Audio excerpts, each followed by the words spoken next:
আমার স্বামীরে আমি ভালোবাসা বিয়ে করছি, আমার স্বামীরে বারবার বলে ডিভোর্স দে। আমার স্বামীরে আমি বলছি আমি ডিভোর্স দিব না, কারণ আইন এমন হয়েছে যে যে বলবো ডিভোর্স দে তার টাকা দিতে হবে। আমি তো আমার স্বামীরে ভালোবাসা বিয়ে করছি, আমি কেন ডিভোর্স দিব? আমার স্বামী আমাকে লিখতাছে তুই বাসায় চইলা যা। স্বামীর মতো স্বামী হইলে আমার সাথে চইলা যাইতো।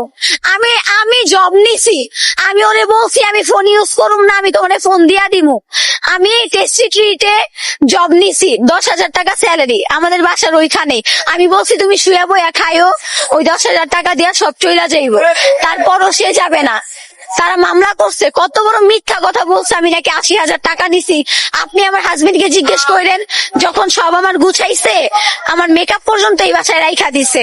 যখন আমার বাসার মানে আমার যা কিছু আছে সব যখন প্যাকেট করতেছিল, আমার স্বামী আমার সাথে ছিল, আমার শাশুড়ি আমাকে মারছে।